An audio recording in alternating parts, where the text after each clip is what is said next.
कुछ निर्णय लेने संबंधी बात करते हैं। निर्णय की बात क्यों करने जा रहे हैं? क्योंकि हम कई बार जो नाराज हो जाते हैं वो, या कई बार हम लोग जो असफल हो जाते हैं, तो हम बात करने लगते हैं कि काश हम पहले चेत गए होते, हमको पहले समझ में आ गई होती। जैसे कि हमारी चाइना पॉलिसी होती है। चीन के प्रति जब भी कभी रुख की बात आती है, खास करके जब युद्ध की बात आती है या चीन से मनमुटाव की बात आती है, तब हम निर्णय लेने में बहुत पीछे हो जाते हैं। हम लोगों को लगता है कि हम निर्णय लेने में हमें देरी हुई है। तो किस प्रकार की देरी है, कहाँ कहाँ हम लोगों से चूक हो जाती है, अपने दैनिक जीवन में हम लोग कहाँ ख्याल रख पाते हैं, नहीं रख पाते हैं। देखिए, हमारे निर्णय लेने में देरी हुई है लगभग 1970 में, 1980 में, जब हमें इंडिजिनाइजेशन करना था चीजों का। तब हमें मेक इन इंडिया करना था। और चूंकि मेक इन इंडिया हमने उस समय में नहीं किया, हमने छोड़ दिया उस हिस्से को, तो ये कहाँ पहुंच गया? ये सारा जो खेल है वो आज यहां आ गया, जिसमें चाइना जो है हमारे से भारी पड़ता हुआ नजर आता है कई मामलों में, खास करके बिजनेस के मामलों में। और हम कमजोर नजर आते हैं जब हम बिजनेस की बात करते हैं, कमाई की बात करते हैं। तो इसका खामियाजा जो है हमारे सैनिकों को भी भुगतना पड़ता है, हमको भी भुगतना पड़ता है, हमारे देश के नागरिकों को भुगतना पड़ता है, हमारी राजनीति को अंतर्राष्ट्रीय स्तर पर नीचा देखना पड़ता है कई जगह पर। तो निर्णय हमेशा जो लिए जाते हैं किसी भी परिणाम के, वो बहुत पहले लिए जाते हैं। बहुत पहले जब आप तय कर लेते हैं तो फिर रिजल्ट आना शुरू होते हैं, और जब आप तय करने में देरी करते हैं तो रिजल्ट भी आपके अनुकूल नहीं होते हैं। तो अगर आपको अनुकूल रिजल्ट चाहिए तो आपको पहले से तय करना पड़ेगा, बहुत पहले तय करना पड़ेगा। मेक इन इंडिया अभी का प्रोसेस नहीं है। मेक इन इंडिया बहुत पहले चला दिया जाना चाहिए था। बहुत पहले हमको आत्मनिर्भर हो जाना था। आत्मनिर्भरता की बात बहुत सारी पंचवर्षीय योजनाओं में की गई है। कई पंचवर्षीय योजनाओं में सेल्फ रिलायंस की बात हुई है, आत्मनिर्भरता की बात हुई है, आत्मविश्वास की बात हुई है। लेकिन क्या हम उन पंचवर्षीय योजनाओं के माध्यम से कई बने हैं? ऐसा नहीं है कि भारत जो है वो आत्मनिर्भर नहीं बना है और हम लोगों ने पूरी तरह से परस्पर निर्भरता या दूसरों के ऊपर निर्भरता रही है, ऐसा नहीं है। हमारे देश की सरकारों ने कई महत्वपूर्ण निर्णय लिया है इससे संबंधित। लेकिन यहां हम आपसे जो बात कर रहे हैं उसमें एक महत्वपूर्ण बात यह है कि आज जो हम बहिष्कार की बात करते हैं कि चीन के सामान का बहिष्कार करेंगे और चीन जो है, अब हम लोग जो है चीन का कोई सामान नहीं खरीदेंगे, लेकिन क्या अभी ऐसी चीजें संभव है? क्या आज की स्थिति में हम लोग इस लेवल पर हैं कि हम चीन का कोई सामान ना खरीदें और हम लोग आत्मनिर्भर बने रहें? क्या इतना आसान है? नहीं, ये इतना आसान नहीं है अभी। उसका कारण है क्योंकि हमारी जो निर्भरता है चीन के ऊपर, सप्लाई चेन के ऊपर, जितने सारे हमने आर्टिकल लिए हैं, उन आर्टिकल्स में आपने देखा होगा कि हम चीन के ऊपर कितने ज्यादा निर्भर हैं। हमारा सारा रॉ मटेरियल, फार्मास्यूटिकल में हम लोग कितने ज्यादा निर्भर हैं, ऑटोमोबाइल में कितने ज्यादा निर्भर हैं, ऑटोमोबाइल में पूरी दुनिया चीन पे निर्भर है। आपका इलेक्ट्रॉनिक्स में बहुत ज्यादा हम लोग निर्भर हैं। और खास करके जो मोबाइल फोन की बात हमने आपसे कही थी कि लगभग हम 80% से ज्यादा मोबाइल फोन चीन से खरीदते हैं, बाकी का 11 से 12% हम लोग यूएस से और दूसरी जगह से खरीदते हैं। और मुश्किल से हम 8% मोबाइल जो है वो भारत में बना पाते हैं। तो कहीं ना कहीं हम लोग बहुत पिछड़ गए हैं इन सारी चीजों में। और ये जो पिछड़न है, ये हमको, अगर आप इसका देखेंगे कि इसका डिसीजन कब लिया जाना चाहिए था, तो इसका डिसीजन बहुत पहले लिया जाना चाहिए था। बहुत पहले जब हम निर्णय लेते हैं तो उसके परिणाम बहुत दिनों बाद हमको दिखाई पड़ते हैं। परिणाम इतनी आसानी से नहीं आते, इतनी जल्दी नहीं आते। अगर आपको परिणाम चाहिए तो आपको बहुत पीछे जाना पड़ेगा, बहुत पीछे। अगर आपको 21 साल की उम्र में आईएएस बनना है तो आपको 11वीं क्लास में निर्णय लेना पड़ेगा, तब जाकर के आप 21 साल की उम्र में आईएएस बन पाएंगे। 11वीं क्लास में कम से कम, ज्यादा से ज्यादा अगर आप और ज्यादा अगर थोड़ी सी लिबर्टी चाहते हैं तो फर्स्ट ईयर में, कॉलेज के फर्स्ट ईयर में, फर्स्ट सेमेस्टर में, जब आप 18 साल के हैं। तो जब आप 18 साल के हैं तब निर्णय ले लेते हैं। अगर आप 16 साल के हैं और निर्णय ले लेते हैं कि आपको आईएएस बनना है तो बहुत आसान हो जाता है। और यदि आप 16 साल में नहीं ले पाए तो आप 18 साल में ले लीजिए। तो 18 साल में जो आप निर्णय लेंगे वो आपको बहुत बहुत लंबे समय तक काम करेगा और बहुत लंबे समय तक फल देता रहेगा। तो इन निर्णयों के बारे में हम लोग कैसे तैयारी करें, कैसा निर्णय लें, कब लें, ये आपको अभी से तय करना पड़ेगा। और जो लोग लेट हो गए हैं वो क्या करें, उनके बारे में भी कुछ रणनीति बनाएंगे। लेकिन आज मैं बात करना चाहता हूं उन लोगों के लिए जो अभी निर्णय लेने के बिल्कुल सही मुकाम पर हैं। देश के मामले में जैसे हमने बात की शुरू में कि हमारे राजनेताओं से कई गलतियां हुई है। कैसी गलतियां हुई हैं? राजनेता हमारे देर हो गई है, उनकी किस चीज में देर हो गई? निर्णय लेने में देर हो गई है, खास करके मेक इन इंडिया के बारे में।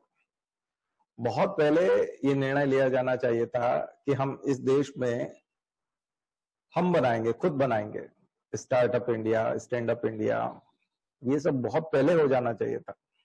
और अब जो हम कर रहे हैं तो क्या ये ठीक समय है? नहीं, अब बहुत देर हो चुकी है। आप जो जीवन में कभी भी पछताते हैं तो निर्णय लेने के कारण पछताते हैं। बीमारी के मामले में जब आपकी बीमारी शुरू हो रही है उस समय में यदि आपको पता चल जाए, आपने ढेरों ऐसे केसेस देखे होंगे जो लोगों ने कैंसर को हरा दिया, असाध्य बीमारियों को हरा दिया। कोरोना के मामले में भी जिस समय में आपको पहली बार बुखार आया, पहली बार कोरोना के लक्षण दिखाई दिए, अगर आप डॉक्टर के पास चले गए तो बहुत आसान हो गया। लेकिन सांस फूलने लगी, आप सीढ़ी नहीं चढ़ पा रहे हैं, बुखार पहले से आ रहा था, गला दर्द हो रहा था, आप बिल्कुल बहुत बाद में जब जाकर के आप वहां पहुंचेंगे तो निश्चित रूप से तब तक देर हो जाएगी और तब तक रिजल्ट आपके हाथ में नहीं रहेगा, फिर ऊपर वाले के हाथ में चले जाता है। फिर हम संयोग की बात, कोइंसिडेंस की बात करने लगते हैं, फिर बहुत सारी भाग्य की बात करने लगते हैं, डेस्टिनी की बात हो जाती है। तो दरअसल कई लोग जो बोलते हैं कि हमारे भाग्य में होगा तो हमको मिल के रहेगा, आईएएस हम बन के रहेंगे, अगर हम हमारे भाग्य में होगा तो हम आईएएस बन जाएंगे। नहीं, मनुष्य अपने भाग्य का निर्माता आप है। आप अपने भाग्य के निर्माता खुद हैं। आप खुद अपना भाग्य बनाते हैं। आप चाहें तो अपना भाग्य बना सकते हैं, आप चाहें तो अपना भाग्य बिगाड़ सकते हैं। ये आपके ऊपर है कि आप अपना भाग्य किस तरह से निर्धारित करते हैं। तो हमारे भाग्य का निर्माण कैसे होगा? हमारे निर्णय लेने से होगा। हम निर्णय लेते हैं। देश के भाग्य का निर्माण देश के नेता जो निर्णय लेते हैं उससे होता है। हमारे परिवार के भाग्य का निर्माण हमारे परिवार के मुखिया के निर्णय लेने से होगा। तो हम अपने बारे में निर्णय लेने में जितने भी स्वतंत्र हों, जितनी भी स्वतंत्रता हमको परिवार देता है, हमें उसका उपयोग करना चाहिए। जब परिवार हमको कह दे कि आप अपना निर्णय लीजिए, आपको क्या करना है, हम नहीं जानते, आपको अगर कोई बनना है तो आप सोचिए उसके बारे में। कई माता पिता बहुत खुले दिमाग के होते हैं, अपना निर्णय नहीं तोड़ते। वे बता देते हैं कि आप जो बनना चाहते हैं आप बन सकते हैं, हम आपके साथ हैं, आप जो कहेंगे वो करेंगे। लेकिन निर्णय आपको करना है कि आपको बनना क्या है। तब ऐसे समय में यदि आप सही निर्णय नहीं ले पाए तो हमको सही निर्णय लेना आना चाहिए और सही समय पे लेना आना चाहिए। तो समय कौन सा उपयुक्त होता है? किसान कब से निर्णय लेना शुरू करता है? आप देखिए, किसान से बात करते हैं।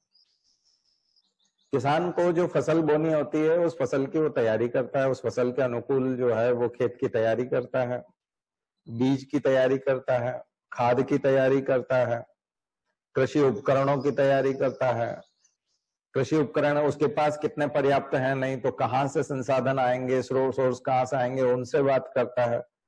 अगर उसके पास ट्रैक्टर नहीं है तो जिसके पास ट्रैक्टर है उससे बात करके रखता है कि इन दिनों में मुझे ट्रैक्टर की जरूरत होगी, आप अवेलेबल करा देंगे, किराया क्या होगा।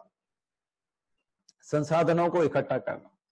तो किसी भी भविष्य की योजना का निर्माण करने के लिए, सफलता प्राप्त करने के लिए, परिणाम अनुकूल प्राप्त करने के लिए आपको संसाधनों की आवश्यकता होती है, साधनों की आवश्यकता होती है, आपको साधन जुटाने पड़ते हैं।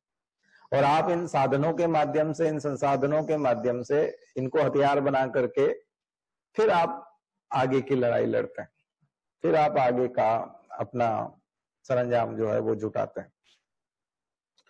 तो अगर आपके पास साधन नहीं है तो साधन जुटाइए, संसाधन जुटाइए, वातावरण पैदा कीजिए, पर्यावरण बनाइए वैसा, और फिर सफलता प्राप्त कर लीजिए। ये बहुत सीधी सीधी सी बात है, इसमें कोई बहुत ज्यादा घुमाव फिराव नहीं है। तो किसान जिस प्रकार से अपनी खेती की तैयारी करता है और अंततः फिर वो फसल को काटता है और फसल को जो है वो उपयोग भी करता है और दूसरों को बेच करके लाभ भी कमाता है। ठीक ऐसे ही देश की बात आती है, जो हमने अभी आपको बताई कि यदि हमने उचित समय पे उचित निर्णय लिया होता तो हमारी इकोनॉमी बहुत अच्छी होती, हम इकोनॉमी के मामले में बहुत आगे होते। और चीन जैसा देश हमें आज आंखें नहीं दिखा पाता, तो इसका मतलब कहीं न कहीं निर्णय लेने में जो है वो दिक्कत आई है। राजनेताओं द्वारा सही निर्णय नहीं लिए गए, चाहे वो विदेश नीति के स्तर पे हो, चाहे हमारी अर्थनीति के स्तर पे हो। हमको बहुत पहले अपना सोशल मीडिया जैसे चाइना ने तैयार किया है वैसा तैयार करना चाहिए था। बहुत पहले हमको अपना मैन्युफैक्चरिंग सेक्टर और बहुत ज्यादा डेवलप करना चाहिए था। इंडिजिनाइजेशन की जो बात है वो हमको पहले से करनी थी। सप्लाई चेन में जो हम निर्भर करते हैं वो हमको पहले से करना था।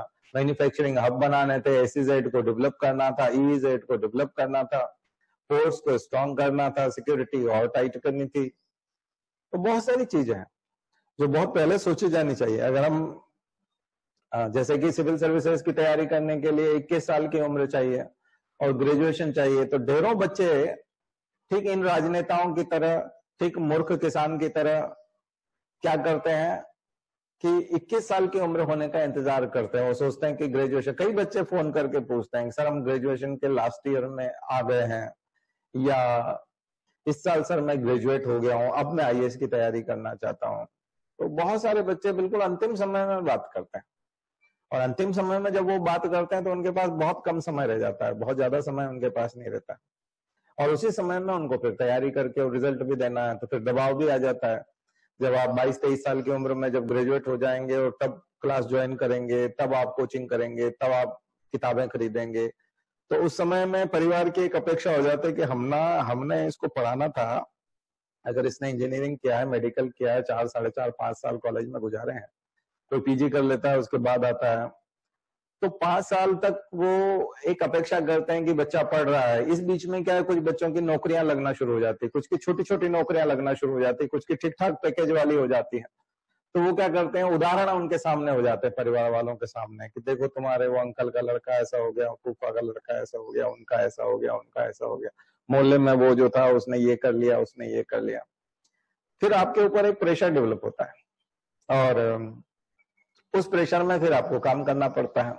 तो हम लोगों को समझना चाहिए कि क्या ये प्रेशर आए हमारे ऊपर, उससे पहले हम लोग जो है अपनी प्रिपरेशन कर लें।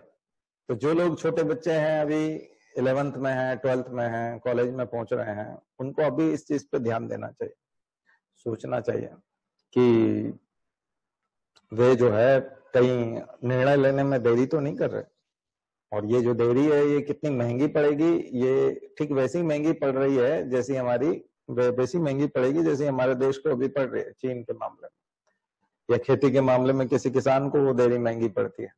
लेकिन किसान ऐसी देरी नहीं करता, दुकानदार ऐसी देरी नहीं करता, वो पहले से प्रिकॉशन करके रखते हैं, जैसा मौसम आने वाला होता है उस मौसम के अनुकूल सारी तैयारी करके रखते हैं।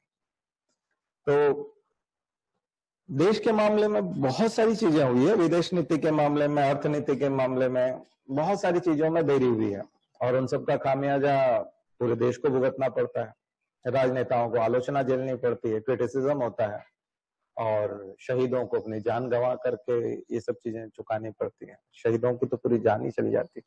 तो हमारे देश के सैनिक जो हैं वो शहीद हो जाते हैं, तो कितनी मतलब उनका तो जीवन ही चला गया ना। तो ये कहीं ना कहीं आप कहेंगे नहीं ये तो परिस्थितियां सारी ऐसी आती रहती हैं और देश के लिए तो ऐसा होता रहना पड़ता है, नहीं, कहीं ना कहीं कहीं ना कहीं बुद्धि का सही उपयोग नहीं किया गया, निर्णय लेने में कहीं ना कहीं कुछ ना कुछ चूक हुई है। आपको दुश्मन को समझने में चूक हुई है, दुश्मन को देखने में, उसके खिलाफ रणनीति बनाने में कहीं ना कहीं चूक हुई है, सरंजाम जुटाने में कहीं चूक हुई है, रिसोर्सेज इकट्ठे करने में कहीं चूक हुई है। आप भाप क्यों नहीं सकते? क्यों नहीं भाप सकते? हम आसानी से भाप सकते हैं कौन हमारा दुश्मन है, कितना उसकी ताकत है, हम लोग उसके साथ कैसे निपटेंगे, कब कब निपटेंगे, कितना विश्वास करना चाहिए, कितना विश्वास नहीं करना चाहिए, कौन सा कदम कब उठाना चाहिए। तो हमारी उसके बारे में कोई रणनीति नहीं। अभी तक हमारी आर्थिक मोर्चों पर लड़ने की, देश के रणनीतिक मोर्चों पर लड़ने की कोई भी तैयारी आपको दिखाई नहीं पड़ती सरकार की, किसी भी सरकार की दिखाई नहीं पड़ती। केवल और केवल हम रूटीन एक जो प्रोग्रेस करते गए हैं, डेवलपमेंट करते गए हैं, वो डेवलपमेंट हमने किया है, दुनिया के हिसाब से किया है। आईटी के सेक्टर में हमने अपने झंडे गाड़े हैं, हमारे इंजीनियर्स को दुनिया भर में पहुंचाया है, वो सब किया, लेकिन उसके बावजूद हम कोई आईटी जायंट यहाँ पैदा नहीं कर पाए। ऐसा कोई बड़ी कंपनी हम लोग पैदा नहीं कर पा रहे जो टक्कर दे सके या मुकाबला कर सके। आज भी हम लोग डिपेंड करते हैं उन्हीं देशों के ऊपर, उन्हीं के ऊपर। मैन्युफैक्चरिंग में हमारे लोग बहुत सारे लगे हुए हैं, फार्मास्यूटिकल में सारा का सारा, जो मैंने आपको आर्टिकल पढ़ाए थे द हिंदू के, उसमें बात की थी कि सारी टेक्नोलॉजी, अधिकांश टेक्नोलॉजी उन्होंने भारतीयों से सीखी, लेकिन बल्क में प्रोडक्शन हम नहीं कर पाए। बल्क में प्रोडक्शन कई सारी कंपनियां हैं, अभी कल जो मैं देख रहा था उसमें 20 से ज्यादा ऐसी बड़ी कंपनियां हैं जो भारतीय ऑनरशिप में है, लेकिन चीन के लोगों की हिस्सेदारी बहुत ज्यादा है, बहुत बड़ी हिस्सेदारी। इसलिए निर्णय लेने में जो चूक होती है, गलतियां होती है, देरी होती है, तो जो गलतियां और देरी जो निर्णय लेने में होती है, उसका खामियाजा भविष्य में आपको स्वास्थ्य के रूप में, देश को नुकसान के रूप में, खेती में भी नुकसान के रूप में, और आपके करियर में फेल्योर के रूप में आता है। करियर का फेल्योर इसी रूप में आता है और कुछ नहीं है। सिर्फ और सिर्फ सही डिसीजन आपको सही समय पे लेना आना चाहिए, और ये सही डिसीजन है या नहीं है, खास करके मैं सिविल सर्विसेज को पढ़ाता हूं, तो मैं इसके बारे में ही आज बात करूंगा आपके लिए, कि आपने यदि सही डिसीजन लिया है और आपने पढ़ाई भी शुरू कर दी है, तो फिर गड़बड़ कहाँ होती है? गड़बड़ होती है टाइम टेबल को एक्सटेंड करने से। आप टाइम टेबल को एक्सटेंड करते जाते हैं, बढ़ाते जाते हैं। हम लोग समझौता करते जाते हैं टाइम टेबल के साथ में।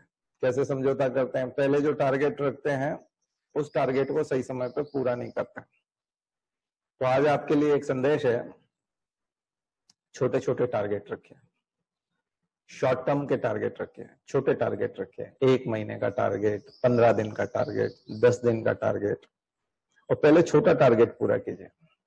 आपको लगता है आप 6 घंटे से ज्यादा नहीं पढ़ सकते, तो 6 घंटे का टारगेट रखिए। 10 दिन तक 6 घंटा रोज पढ़ेंगे। 10 दिन तक जब आप 6 घंटे का रोज का टारगेट रखेंगे, तो 10 दिन में 60 घंटे की तैयारी हो जाती है। 60 घंटे की तैयारी भी कम नहीं होती। आप 10 दिन तक 6-6 घंटा रोज पढ़ करके देखिए। इससे क्या होता है, जब हम छोटे लक्ष्यों को पूरा करते हैं, तो बड़े लक्ष्यों के प्रति संकल्प उठाने की क्षमता पैदा होती है, ऊर्जा पैदा होती है।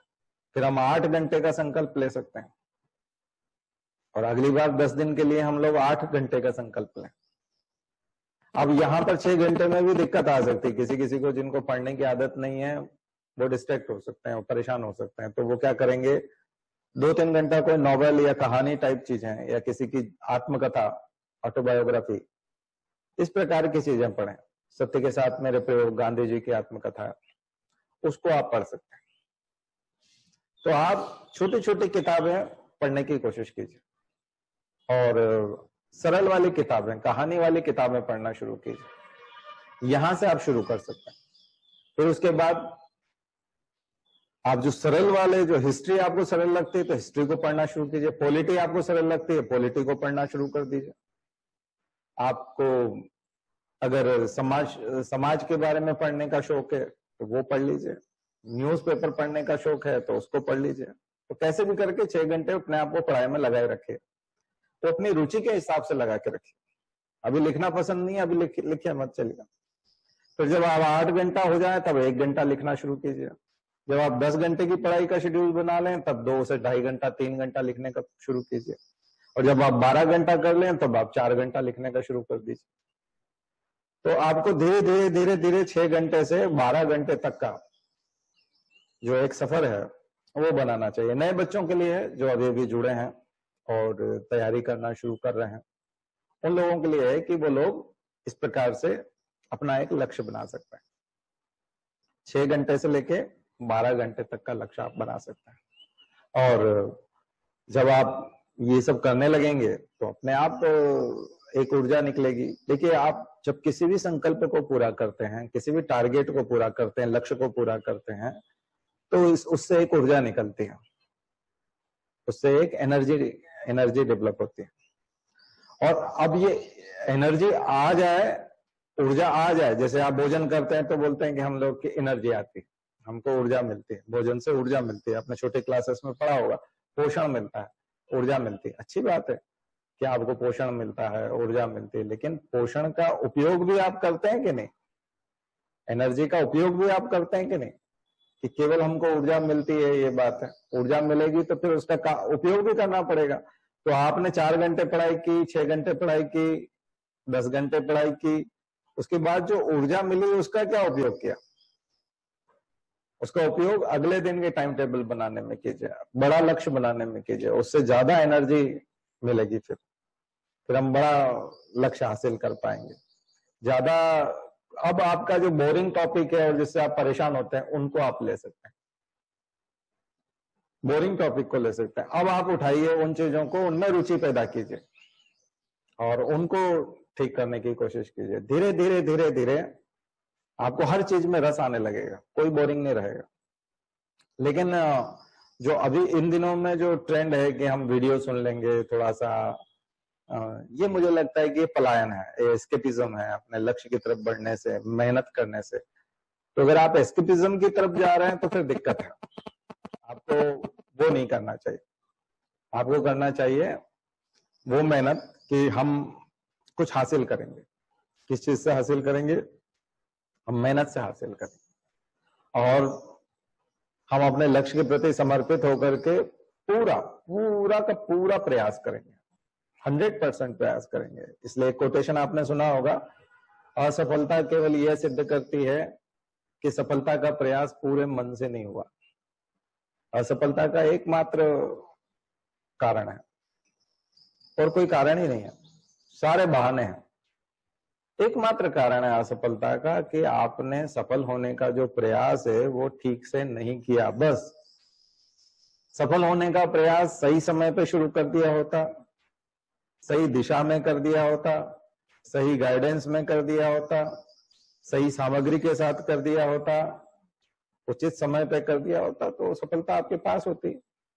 आपने लापरवाही नहीं की होती। कहीं ना कहीं आलस्य बीच में आया है, निर्णय लेने की क्षमता बाधित हुई है, और हमने खुद ने बहुत सारी समस्याएं पैदा की हैं। अब देखिए, नेचुरल कुछ प्रॉब्लम आ जाए, आप बीमार हो जाए, एक्सीडेंट हो जाए, कोई और परिस्थितियां पैदा हो जाए, आपको ऐसी मेडिसिन आपको खाना पड़ रही है जो साइड इफेक्ट कर रही है, आप उससे आपको नींद ज्यादा आ रही है, आपकी तबीयत खराब हो गई थी, या ऐसी कोई निर्णय आपने ले लिया था, उसमें भी निर्णय क्षमता कई बार होती है। डिप्रेशन, अवसाद, ये सारी चीजें जो है ये हमारे निर्णय लेने के, गलत निर्णय लेने के कारण होता है। कई बार हम गलत निर्णय ले लेते हैं, कम उम्र में निर्णय ले लेते हैं, गलत व्यक्ति का साथ पकड़ लेते हैं, रिलेशन में चले जाते हैं। रिलेशनशिप में जो लोग चले जाते हैं खास करके, वो गलत निर्णयों के कारण होता है। आप समझ नहीं पाते और आप उस आकर्षण में बंद करके गलत निर्णय ले लेते हैं, गलत समय में ले लेते हैं, और बाद में उस साथी की अपेक्षा पे या तो आप खरे नहीं उतरते, या साथी आपकी अपेक्षा पे खरा नहीं उतरता, और फिर वो ब्रेकअप की नौबत आ जाती है, अलग होने की नौबत आ जाती है। और ये वही समय होता है जब आपको करियर भी बनाना होता है। आप 19-20 की उम्र में कई बार निर्णय ले लेते हैं, कई बार आप 21-22 की उम्र में निर्णय ले लेते हैं। तो ये जो निर्णय है हमारे, ये कई बार हमको अवसाद में लेके चले जाते हैं, क्योंकि उसमें इन निर्णयों में एक तरफा बात नहीं होती, दोनों तरफ से बात होती है। और आप अपनी गारंटी ले सकते हैं, दूसरे की कैसे लेंगे? और अब आप खुश तभी होंगे जब दूसरा खुश होगा। अब दूसरा खुश नहीं हो रहा तो आप भी खुश नहीं है, अनावश्यक परेशान है। अब दूसरे की खुशी पे जब आपकी खुशी निर्भर करने लगती है तो फिर बहुत बड़ी समस्या पैदा हो जाती है। उसके खुश रहने के और नहीं रहने के बहुत सारे कारण हैं, तो कई बार कई कारण से खुश नहीं रह पाता, तो अब आप भी खुश नहीं होंगे तो फिर आपकी भी पढ़ाई बाधित हो जाएगी। तो सबसे बेहतर तो ये होता है कि आप जब तक अपने लक्ष्य को प्राप्त नहीं कर लेते तब तक आपका इस प्रकार का कोई रिलेशनशिप वाला निर्णय नहीं होना चाहिए। एक चीज, यदि आपने कोई ऐसा निर्णय लिया है तो फिर उसको ऊर्जा के रूप में रूपांतरित करना चाहिए। फिर आपको वो निर्णय चुनौतीपूर्ण लगना चाहिए, आपको उसको चुनौती की तरह लेना चाहिए। उस निर्णय को आप चुनौती मान लीजिए कि ये चैलेंज है, क्योंकि मैंने ये गलती की है और ये गलती चूंकि मैंने जानबूझ करके की है और अब ये मेरे लक्ष्य को बाधित कर सकती है, मेरे टारगेट को पूरा करने में दिक्कत आ सकती है, लेकिन मैं इस चैलेंज को एक्सेप्ट करता हूं और मैं अपने लक्ष्य को प्राप्त करके बताऊंगा चाहे जो परिस्थितियां हो। तो धीरे धीरे आप देखते हैं कि आप लक्ष्य की तरफ स्पीड से जा रहे हैं, आप अपने लक्ष्य की तरफ तेज गति से जा रहे हैं और लक्ष्य को प्राप्त करते हुए दिखते हैं। लेकिन ये इतना आसान नहीं होता एकदम से, लेकिन संकल्प जब किए जाते हैं तो हर चीज आसान हो जाती है। अगर आप संकल्प ले लेंगे, उसको निभाने के लिए पूरा फ्यूल डालेंगे, पूरी मेहनत करेंगे, तो फिर आप आसानी से उसको प्राप्त कर लेंगे। देखिए, सिविल सर्विसेज का जो सफर है, इस सफर में बाधाएं एक्सट्रिंसिक भी हो सकती हैं और इंट्रिंसिक भी हो सकते हैं। आंतरिक कारक भी काम करते हैं, बाह्य कारक भी काम करते हैं, दोनों तरह के फैक्टर काम करते हैं। फैक्टर यदि इंट्रिंसिक हैं तो वो आपकी मनस्थिति के ऊपर निर्भर करते हैं, इसलिए आप उसको ठीक कर देंगे। एक्सट्रिंसिक फैक्टर हैं तो समय के साथ ठीक होंगे। लेकिन यदि आप इस लक्ष्य में पूरी ताकत के साथ यदि भिड़ेंगे, पूरी ताकत के साथ, और अपने इंट्रिंसिक फैक्टर्स को अगर आप कंट्रोल करना जानते हैं और एक्सट्रिंसिक फैक्टर्स मान लीजिए कंट्रोल नहीं भी हुए, बाह्य कारकों का प्रभाव कहीं कम नहीं भी हुआ, तो आप लक्ष्य में कहीं ना कहीं अटकेंगे, जरूर पहुंच जाएंगे और वहां जाकर के अटक जाएंगे। आपने आईएएस की तैयारी शुरू की और आईएएस बनना चाहते हैं, कलेक्टर बनना चाहते हैं, इंट्रिंसिक फैक्टर्स को आपने मैनेज कर लिया, बाह्य कारकों को आप मैनेज नहीं कर पाए, आप आईपीएस बन जाएंगे, आईएएस नहीं बन पाएंगे, आईपीएस जाकर के अटक जाएंगे। इंट्रिंसिक फैक्टर्स आपने पूरे मैनेज कर लिए, लेकिन बाह्य कारक थोड़े बहुत मैनेज कर लिए या नहीं हो पाए, तो फिर आप आईआरएस भी बन सकते हैं या फिर आईपीएस बन सकते हैं, जो मैंने अभी बताया। कई बार आप आईआरएस जाकर एमपीपीएससी आप कर रहे हैं तो आप जिला महिला बाल विकास अधिकारी बन जाएंगे, डीएसपी बन जाएंगे, जिला रोजगार अधिकारी बन जाएंगे, ऐसे कोई छोटी मोटी पोस्ट आपको निकल आएगी, लेकिन डिप्टी कलेक्टर नहीं बन पाएंगे। तो थोड़ा सा यहाँ एक्सट्रिंसिक फैक्टर जो कि आपके हाथ में नहीं है वो भी ठीक से हो और इंट्रिंसिक फैक्टर को आप पूरी तरह से मैनेज कर लें। तो कई बार उससे भी होता है कि मनस्थिति बदले तो परिस्थिति बदले, तो परिस्थितियां भी बदल जाती है, क्योंकि हम अपनी मनस्थिति को बदल देते हैं, तो परिस्थितियां भी अपने आप काम कर लेते हैं। तो ये पूरा का पूरा जो निर्धारण है, जो आपके लक्ष्य का निर्धारण है, ये हमारे ऊपर निर्भर करता है कि हम किस प्रकार के निर्णय ले रहे हैं, कब ले रहे हैं, कैसे ले रहे हैं। ये चीजें जो है ये निर्धारित करेंगी कि आपको सफलता कब मिलेगी और कितनी मिलेगी और किस स्तर तक मिलेगी। एक और चीज, कई बार आपको सफलता मिलने में देरी होती है और शुरुआत में छोटी सफलताएं मिलती है। कुछ लोग ऐसे हैं जो पहली बार में उनको ज्यादा समझ तो नहीं थी और मेहनत बहुत अच्छे से नहीं कर पाए, लेकिन वो प्रीलिम्स पास हो गए, मेंस नहीं निकाल पा रहे, तो वो अपनी गलतियों को दूर करते जाएंगे। मेंस की परीक्षा उनको देने का मौका मिला और मेंस में जाकर के उनको पता चला कि ये हिस्सा जो है हमारा बहुत ज्यादा कमजोर है और इस पेपर में तो मार्क्स ही नहीं मिल पाए, क्योंकि मार्कशीट आती है मेंस में। प्रीलिम्स में तो यूपीएससी ने मार्क्स बताना शुरू कर दिया है, लेकिन आप सेक्टर पता नहीं कर पाते हैं। कई बार पता कर भी सकते हैं कौन कौन से प्रश्न आपके गलत हुए थे, उससे भी आप अपनी कमजोरी पता कर लेते हैं। लेकिन मेंस में एग्जैक्ट आपको मार्क्स मिल जाएंगे कि इस पेपर में इतने हैं, इस पेपर में इतने हैं, तो आपको समझ में आ जाएगा पॉलिटी आपकी कमजोर है, साइंस वाला हिस्सा कमजोर है, या एथिक्स वाला कमजोर है, या ऐसे आप ठीक से नहीं लिख पा रहे हैं। तो आप अपनी कमजोरियों पे ध्यान दे करके दूसरी बार में आप कोई न कोई पोस्ट प्राप्त कर लेते हैं, मेंस में निकाल लेते हैं, इंटरव्यू देने का मौका भी मिल जाता है।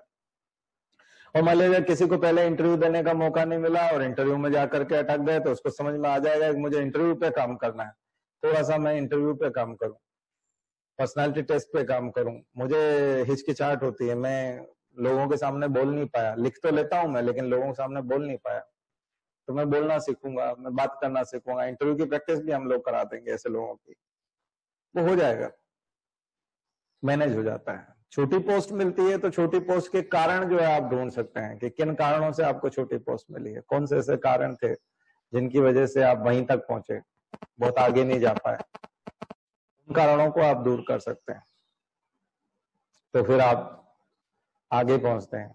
दरअसल ये जो सिविल सर्विस है, इसको कई लोग जुआ मानते हैं कि एक तरह का जुआ है। वास्तव में एक जुआ नहीं है, ये एक तरह का इन्वेस्टमेंट है। सिविल सर्विसेज के तैयारी के दौरान आप जो समय देते हैं, पैसा लगाते हैं, श्रम लगाते हैं, तो समय, श्रम और पैसा आपका एक तरह का इन्वेस्टमेंट होता है, जो बहुत ज्यादा सुखद परिणामों के रूप में आपके सामने आता है। इसमें हम लोग कई बार इस रूप में लेते हैं कि ये जो हमारा समय है, ये हम लगा तो रहे हैं, क्या पता सफलता मिलेगी नहीं मिलेगी। नहीं, इसको आप संचयी आवृत्ति के तौर पे समझ सकते हैं, क्यूमुलेटिव फ्रीक्वेंसी जिस प्रकार से आप लोग जोड़ते हैं स्टेटिस्टिक्स में। पहले यदि 8 था, बाद में 4 आया, तो अब 4 नहीं रहा, 8 और 4 12 हो गया, 12 के बाद में फिर 4 आया तो अब वो 16 हो जाएगा, फिर 4 आया तो अब ये 20 आ जाएगा। तो आपने जो जो मेहनत आप करते गए, पिछले साल आपने मेहनत की थी और इस साल जो मेहनत की है वो जुड़ जाएगी। पिछले साल की मेहनत में आपकी मेहनत जुड़ जाती है, तो साल दर साल, यानी कि 1 साल, 2 साल, 3 साल जो आप मेहनत करते हैं, तीनों साल की मेहनत जोड़ करके फिर परिणाम देती है।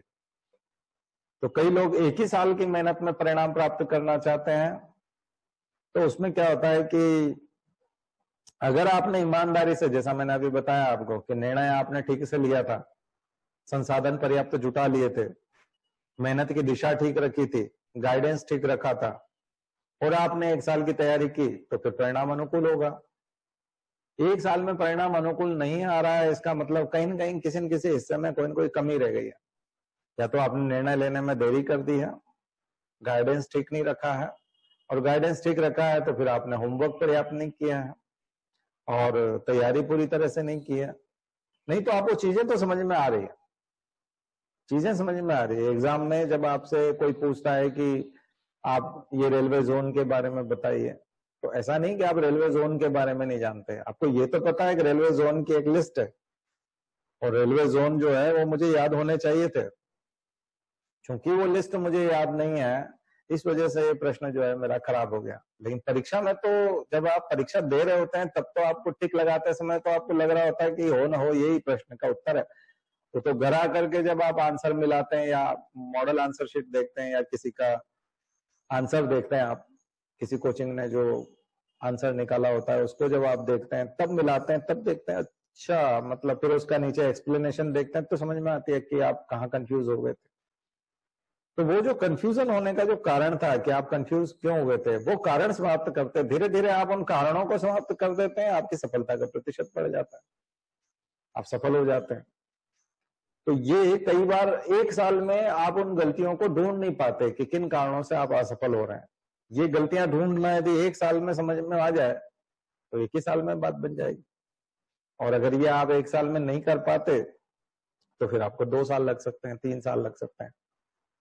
ये करने के लिए आपको अब 1 साल लगना है या 2 साल लगना है या 3 साल तक आपको तैयारी करना है, ये आपके निर्णय लेने के समय आपका विश्वास और आपकी मेहनत की क्षमता इस पे निर्भर करेगी।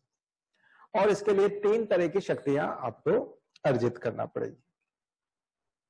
3 तरह की शक्तियां जो आपको मदद करेगी, उनमें सबसे पहली शक्ति है शारीरिक शक्ति। शारीरिक शक्ति फिजिकल पावर, आपकी फिजिकल पावर। फिजिकल पावर का मतलब आपको स्वस्थ रहना सीखना पड़ेगा।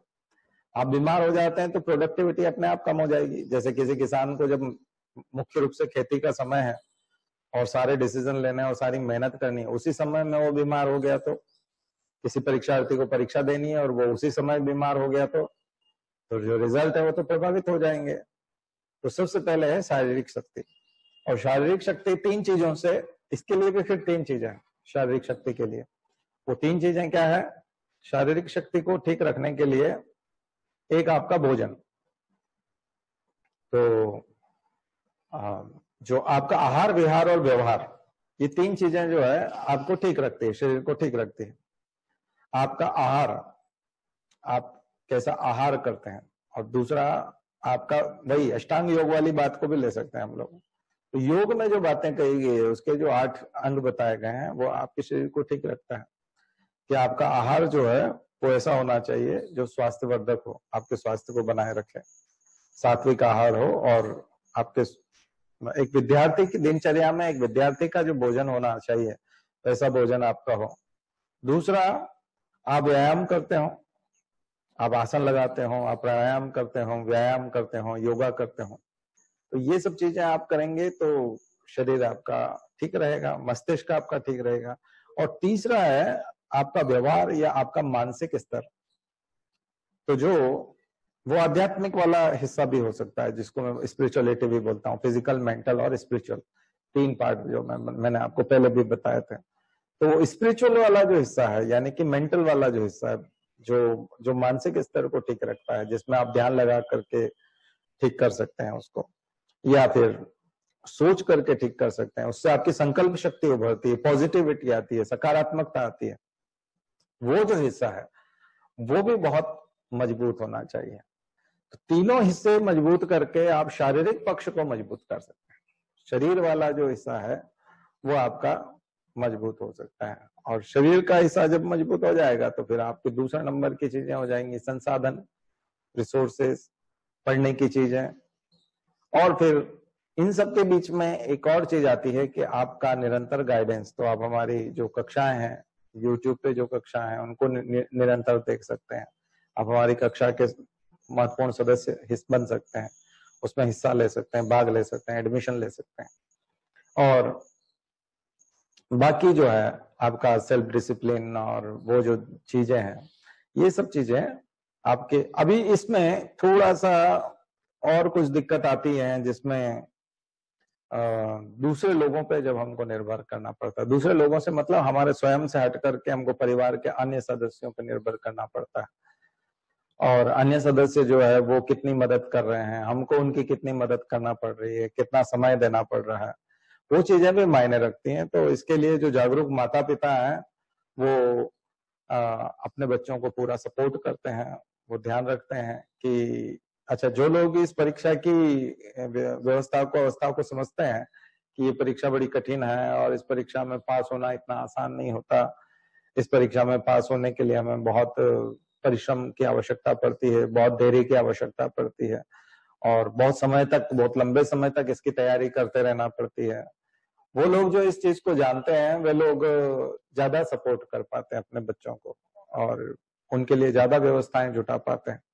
लेकिन जो लोग ये नहीं जानते हैं, तो ऐसे बच्चों की संकल्प शक्ति फिर दुगनी होनी चाहिए। उनको अपनी दुगनी संकल्प शक्ति के साथ इसमें सामना करना पड़ेगा।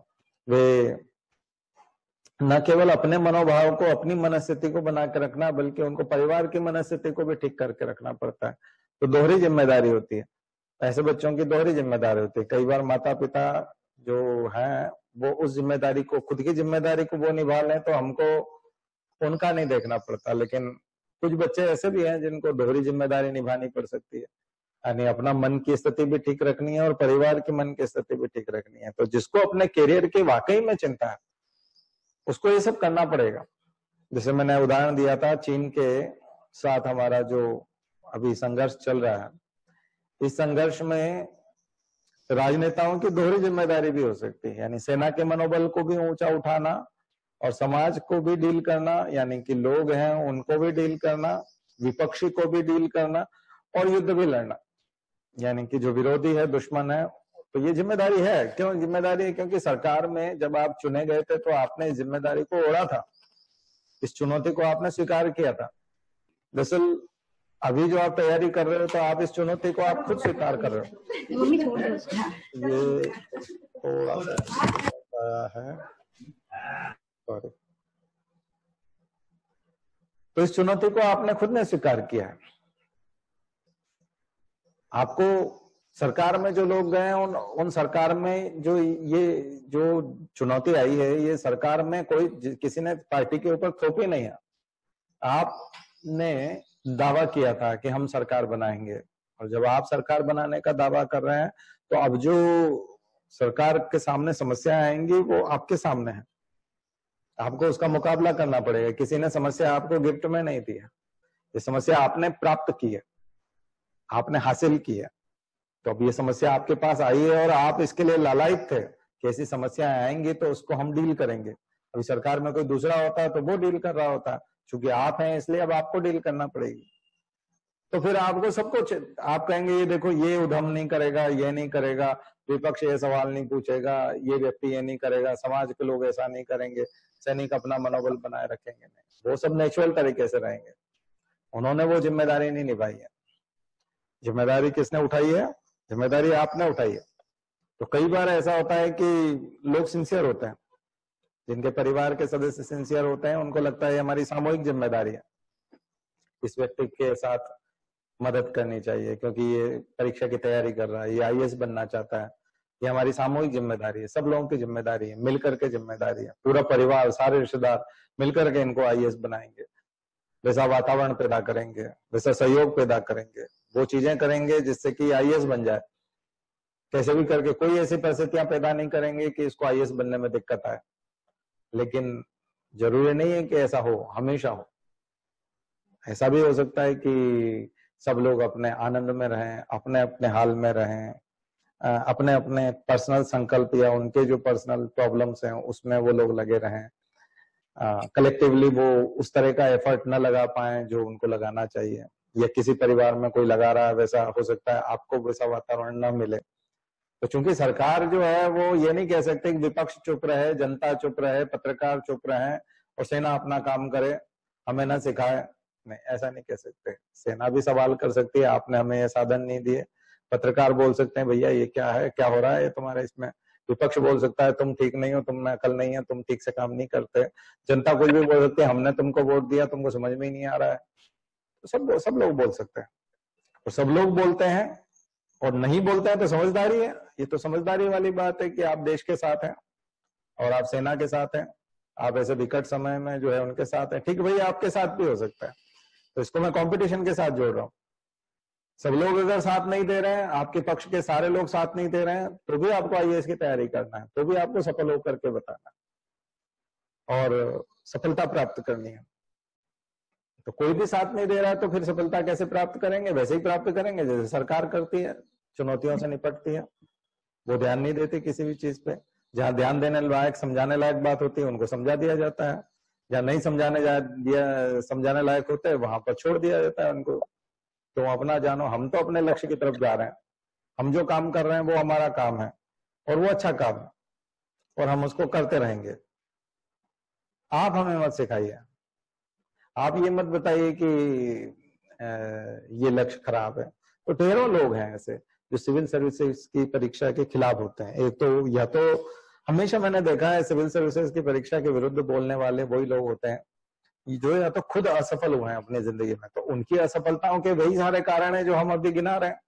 उन्होंने ठीक से मेहनत नहीं की होगी, उनके साथियों ने सहयोग नहीं किया होगा, या उन्होंने संकल्प को ठीक से नहीं लिया होगा, सही समय पे डिसीजन नहीं लिए होंगे, रिसोर्सेस ठीक से यूज नहीं किए होंगे, सही गाइडेंस प्राप्त नहीं किया होगा, होमवर्क ठीक से नहीं किया होगा, चेक करके नहीं बताया होगा, लिखा नहीं होगा, जितना समझना चाहिए था उतना समझा नहीं होगा, और सही समय पे तैयारी शुरू नहीं की होगी, और तैयारी को जितना सीरियसली लेना चाहिए वैसा लिया नहीं होगा।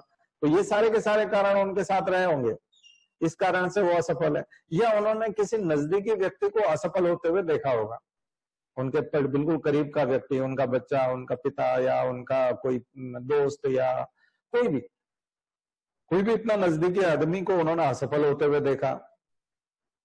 और या फिर वो जलन रखते हो, वो न चाहते हो कि आप बन जाएं कहीं, तो ऐसे लोग भी हो सकते हैं जो आपको बनते हुए नहीं देखना चाहते। तो 3-4 तरह के लोग जो हैं इस परीक्षा के जबरदस्त आलोचक हैं कि नहीं, इस परीक्षा में किसी का सिलेक्शन नहीं होता और आपको तैयारी नहीं करना चाहिए। वो आपको भड़काते हैं, आपके घर वालों को भड़काते हैं, उनको उकसाते हैं कि कहाँ आपने उलझा दिया, इस परीक्षा में सिलेक्शन नहीं होता। तो ये अज्ञानता है, ये अज्ञानता है और उसका सही ढंग से मूल्यांकन नहीं कर पाने का कारण है। अदरवाइज जो है कोई कारण नहीं है कि इसमें आप असफल हो। तो वो गलतियां आप मत कीजिए जो दूसरों ने की है।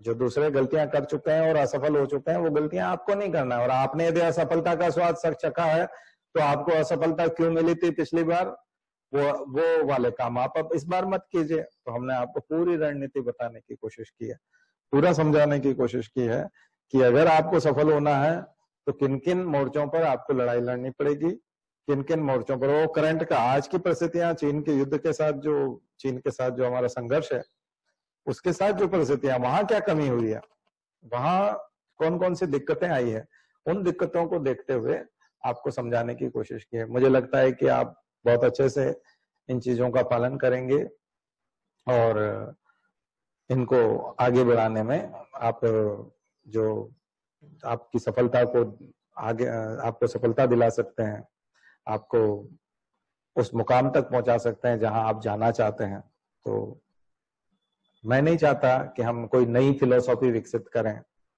और ऐसी फिलोसॉफी विकसित करें कि जिसमें हम असफलता को भी जो है मानने लग जाएं कि यही हमारी डेस्टिनी थी और हमारे भाग्य में यही लिखा था और शायद हमको नहीं बनना था, इसी वजह से हम नहीं बने हैं। ऐसा नहीं है, आप बन सकते हैं, आप जरूर बन सकते हैं। अगर आप चाहते हैं तो फिर आप बन जाएंगे। चाहने से मतलब, अगर आप चाहते हैं तो फिर पक्का आप बन जाएंगे, निश्चित रूप से आप बन जाएंगे। चाहने से मतलब यहाँ पर यह है कि अगर आप चाहते हैं, इसका मतलब है कि आप फिर वो सब करेंगे जो हम आपसे कहने को कह रहे हैं, वो सारा करेंगे। तो अगर वो सबका सब आप करने को तैयार हो जाएंगे तो फिर रिजल्ट आ जाएंगे, परिणाम बिल्कुल अनुकूल आएंगे, आप जो चाहते हैं वही आएंगे और आपका जो निर्धारण है वो कभी गलत नहीं होगा। लेकिन अगर आप जो चाहते हैं वो आप नहीं करते हैं तो फिर नहीं बनेंगे।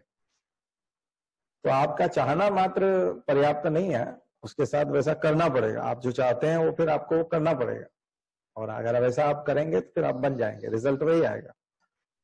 तो ऐसा आता हुआ हमने कई बार देखा है, ऐसा कई लोगों के साथ हुआ है। हर बार जो नया सत्र शुरू होता है तब हम लोगों से ये वाली बात करते हैं। तो कुछ बच्चे, चूंकि अभी ये ऑनलाइन प्लेटफॉर्म पे हम बात कर रहे हैं, इस वजह से जो है इतनी देरी से हम लोग ये बात कर पाए, नहीं तो पहली कक्षा में शायद हम आपसे ये बात कर रहे होते हैं। तो चलिए, जो लोग नए हैं उन लोगों के लिए शुभकामनाएं। मुझे लगता है कि आप लोग इस चीज को समझेंगे और इस कदम को आगे बढ़ाएंगे। इससे संबंधित आपके कोई प्रश्न हो तो जस्ट पूछ लीजिए, ताकि मैं ये सेशन खत्म करके फिर इसके सेकंड पार्ट में जाएं, हम लोग अपनी पढ़ाई को शुरू करें। कोई क्वेश्चन जो मैंने बात की उससे रिलेटेड?